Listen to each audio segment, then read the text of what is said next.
اللهم صل على سيدنا ومولانا محمد مفتاح الخير والاسرار ومغلاق الشر والظلمات وعلى آلہ واصحابہ وبارک وسلم وصلوا علیہ۔ آج ہم نے درس قرآن میں سورہ آل عمران کی آیت نمبر 110 سے پڑھنا ہے۔ اس آیت نمبر 110 کے اندر اللہ سبحانہ و تعالی ارشاد فرماتا ہے کنتم خیر امۃ اخرجت للناس، کنتم خیر امہ، تم سب سے بہترین امت ہو، اخرجت نکالے گئے ہو، للناس لوگوں کے لیے، تأمرون بالمعروف تم لوگوں کو بھلائی کا حکم دیتے ہو، وتنہون عن المنکر اور برائی سے منع کرتے ہو، وتؤمنون باللہ اللہ پر ایمان رکھتے ہو، ولو آمن اہل الکتاب اگر ایمان لے آتے اہل کتاب، لکان خیرا لہم تو یہ ان کے لیے بہتر تھا، منہم المؤمنون انہی میں سے کچھ مومن ہیں، وَأَكْثَرُهُمْ لَفَاسِقُونَ اور ان میں سے جو اکثر ہیں وہ فاسق ہیں، نافرمان ہیں۔ یہودیوں میں سے مالک بن سیف اور وہب بن یہودہ نے حضرت عبداللہ بن مسعود اور آپ کے علاوہ صحابہ کرام سے کہا کہ ہم تم سے افضل ہیں اور ہمارا دین تمہارا دین سے بہتر ہے، اور اس پر پھر اللہ تبارک و تعالیٰ نے یہ آیت نازل فرمائی کہ تم جو ہے یہ امت محمدیہ جو ہے یہ سب سے افضل امت ہے۔ اس آیت کے اندر امت محمدیہ کو تمام امتوں سے افضل قرار دیا ہے۔ حضرت علی المرتضیٰ سے روایت ہے کہ حضور علیہ الصلوۃ والسلام نے ارشاد فرمایا مجھے وہ کچھ عطا کیا گیا جو کسی اور نبی کو نہیں عطا کیا گیا۔ ہم نے عرض کی یا رسول اللہ وہ کیا ہے؟ تو آپ نے ارشاد فرمایا روب کے ساتھ میری اللہ نے مدد کی،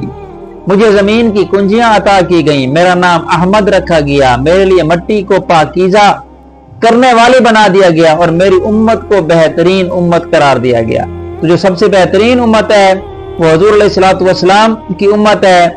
کیونکہ یہ بہترین امت ہے اس لیے امت کا اتفاق اور اتحاد بہت بڑی دلیل شرعی ہے، جو اس سے ہٹ کر چلے گا وہ گمراہی کے راستے پر ہے۔ ترمذی شریف کے اندر ہے، حضرت عبداللہ بن عمر رضی اللہ تعالی عنہما سے روایت ہے کہ حضور سرور کائنات صلی اللہ تعالی علیہ وآلہ وصحبہ وبارک وسلم نے فرمایا اللہ تعالیٰ میری امت کو گمراہی پر جمع نہ کرے گا، اور اللہ تعالیٰ کا دست رحمت جو ہے وہ جماعت پر ہے، اور جو جماعت سے جدا ہو گیا وہ دوزخ میں گیا۔ ترمذی شریف کے اندر یہ حدیث پاک بیان کی گئی ہے۔ اس کے علاوہ اگر ہم قرآن مجید کے اندر دیکھیں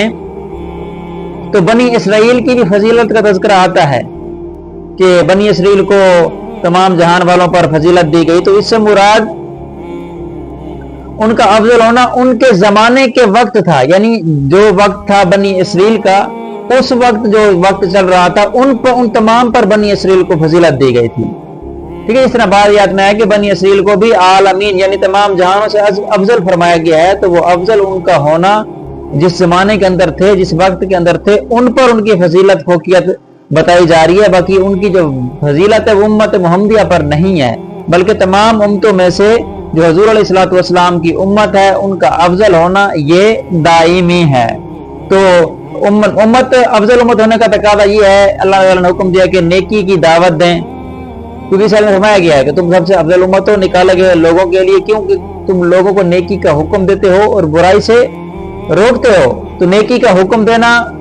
برائی سے روکنا یہ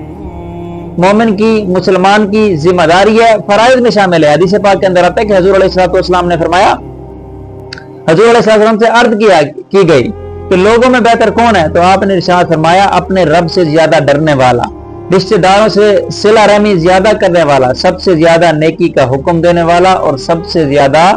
برائی سے منع کرنے والا جو ہے سب سے بہتر ہے۔ یعنی لوگوں کو نیکی کا حکم دینا، لوگوں کو برائی سے روکنا یہ سب سے افضل کام ہے۔ اس آیت کے آخر میں فرمایا گیا ہے کہ اگر اہل کتاب بھی حضور علیہ الصلوۃ والسلام پر ایمان لے آتے تو ان کے لیے بہتر ہوتا، لیکن ان میں کچھ ہی ایمان لے کے آئے، جیسے کہ یہودی میں سے حضرت عبداللہ بن سلام رضی اللہ تعالیٰ عنہ اور ان کے ساتھی، اور عیسائیوں میں سے حضرت نجاشی اور ان کے ساتھی رضی اللہ تعالیٰ عنہ۔ اس کے برعکس یہود و نصارہ کی اکثریت نے اسلام قبول نہ کیا۔ اس سے اگلی آیت نمبر 111 کے اندر اللہ سبحانہ و تعالیٰ ارشاد فرماتا ہے لن یضروکم الا اذی، ہرگز وہ تمہارا کچھ نہ بگاڑ سکیں گے مگر کیا؟ یہی ستانا۔ وَإِن يُقَاتِلُوكُمْ يُوَلُّوكُمُ الْأَدْبَارَ، اگر وہ تم سے لڑے میدان جنگ کے اندر تو تم سے پیٹ پھیر کر بھاگ جائیں گے. ثم لا ینصرون، پھر ان کی جو مدد ہے وہ نہیں کی جائے گی.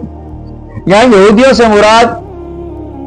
یہودیوں میں سے لن یضرکم الا اذی میں جو آیت ہے ذکر کی گئی کہ ہرگز تمہارا کچھ نہ بگاڑ سکیں گے مگر زبانی ستانا، تو یہاں بات ہو رہی ہے یہودیوں کی. یہودیوں میں سے جو لوگ اسلام لے آئے تھے، حضرت عبداللہ بن سلام اور ان کے ساتھی یہودیوں کے سردار ان کے دشمن ہو گئے تھے، انہیں تکلیف پہنچانے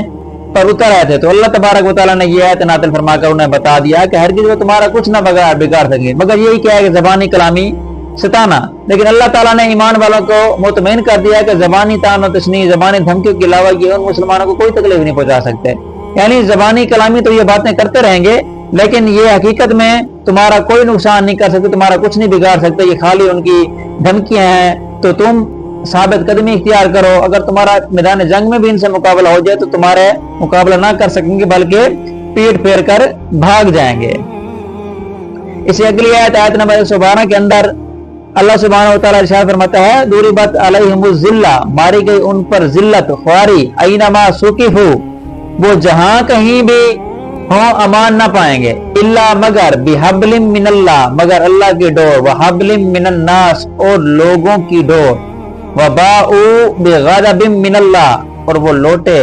سزاوار ہوئے اللہ تعالیٰ کے غضب کے، غضب الہی کے سزاوار ہوئے. وضربت علیہم المسکنہ، اور ان پر محتاجی جما دی گئی، مار دی گئی ان پر محتاجی، ذالک بانہم، یہ اس لیے کہ کانوا یکفرون بآیات اللہ، جو اللہ تعالیٰ کی آیاتوں کا انکار کرتے، کفر کرتے اللہ تعالیٰ کی آیاتوں سے. ویقتلون الانبیاء، اور انہوں نے انبیاء کو نہ حق قتل کیا، بغیر حق نہ حق، ذالک بما عصوا، یہ بدلہ اس کا، سزا اس کی جو انہوں نے نافرمانی کی، وکانوا یعتدون، یہ بدلہ ان کی نافرمانی کا اور حد سے بڑھنے کا. اس آیت میں بیان فرمایا گیا ہے کہ یہودیوں پر ذلت اور محتاجی جو ہے وہ لازم کر دی گئی، اور ساتھ ہی اس آیت میں استثناء بھی ہے الا بحبل من اللہ وحبل من النار، سوائے اس کے کہ انہیں اللہ کی طرف سے سہارا مل جائے یا لوگوں کی طرف سے سہارا مل جائے. استثناء کے آنے سے معنی یہ بن گیا ہے کہ یہودی ذلت و خواری کسی صورت اور طرح نہیں بچ سکتے مگر اللہ کی رسی کے ساتھ اور لوگوں کی رسی کے ساتھ. اللہ کی رسی کے ساتھ یوں کہ یہودی مسلمان ہو جائیں تو خواری سے بچ سکتے ہیں، حقیقی عزت حاصل کر سکتے ہیں، اور لوگوں کی رسی کی صورت یہ ہے کہ یہ لوگوں سے عہد و پیمان کریں، اسلامی حکومت کے ذمہ بن جائیں یا کافر حکومتوں سے بھیک مانگے اور تعاون حاصل کریں تو دنیاوی عزت تو پا سکتے ہیں، اور ایسی صورت میں ان کی سلطنت بھی بن سکتی ہے. فی زمانی اگر اس زمانے کے اندر بھی اگر ہم دیکھیں تو دنیا کے کسی خطے میں کفار کے تعاون سے یہودی سلطنت وجود میں آئی ہے تو اس حکومت کا قائم ہونا قرآن یا اسلام کی صداقت کے خلاف نہیں ہے بلکہ قرآن کریم کی صداقت کی بڑی صاف اور واضح دلیل ہے کہ بحسب استثناء وحبل من الناس، صدیوں سے ذلیل و خوار یہودیوں کی ایک جماعت کو دنیاوی عزت مل گئی، یعنی انہیں دنیاوی عزت مل سکتی ہے اگر وہ لوگوں کے ساتھ مل جائیں، جس طرح آج کل بھی کافروں کے ملنے سے یہودیوں ممالک کی حکومت بنی ہوئی ہے. اس کا مطلب یہ نہیں ہے کہ ان کی حکومت کا بننا یہ قرآن کے خلاف ہے. اسے اگلی آیت نمبر 113 کے اندر اللہ سبحانہ و تعالیٰ ارشاد فرماتا ہے لیسو سواء، وہ سب کے سب برابر نہیں ہے، سب کے سب ایک جیسے نہیں ہیں. من اہل الکتاب، اہل کتابیوں میں سے کچھ وہ ہیں، امتن قائمہ، ایک ایسا گروہ ہے جو حق پر قائم ہے، یتلون آیات اللہ، تلاوت کرتے ہیں اللہ تعالیٰ کی یاد کی، آناء اللیل، رات کی گھڑیوں میں، وہم یسجدون، اور وہ سجدہ کرتے ہیں. اب اس آیت میں یہ بتایا جا رہا ہے کہ تمام اہل کتاب، تمام یہودی آپس میں سارے برابر نہیں ہیں. جب حضرت عبداللہ بن سلام اور ان کے ساتھی ایمان لائے تو علماء یہودیوں نے جل کر کہا کہ حضور علیہ السلام پر ہم میں سے جو ایمان لائے وہ برے لوگ ہیں، اگر یہ برے نہ ہوتے تو اپنے باپ دادا کا دین نہ چھوڑتے. تو اس پر اللہ تعالیٰ نے آیت نازل فرمائی کہ تمام جو ہیں یہ برابر نہیں ہیں. بتایا گیا ہے کہ تاجدار رسالت کی غلامی میں آنے والا ہی تو کام کے آدمی ہیں. بقیہ کا حال تو انتہائی بدتر ہے. حضرت عطا رحمۃ اللہ علیہ کا قول ہے کہ یہاں جن لوگوں کی تعریف کی گئی ہے اس علاقے کے نجران کے 40 آدمی، حبشہ کے 32 آدمی اور روم کے 8 آدمی مراد ہیں جو کہ دین عیسوی پر تھے، پھر حضور علیہ السلام پر وہ ایمان لے آئے. اب اس سے آگے ذکر کیا جا رہا ہے کہ وہ اللہ پر ایمان رکھتے ہیں، اور اس سے آگے جو ذکر کیا گیا ہے جس بات کا وہ یہ ہے کہ اللہ تعالیٰ کی آیات کی تلاوت کرتے ہیں، رات کی گھڑیوں میں سجدہ کرتے ہیں. تو اس وجہ سے یہ معلوم ہو رہا ہے ایک تو یہاں اس سے مراد نماز عشاء اور تہجد دونوں بھی مراد ہو سکتے ہیں، یا اس کے علاوہ رات کے کسی حصے کے اندر بندے کا عبادت کے اندر، نوافل کے اندر، نماز کے اندر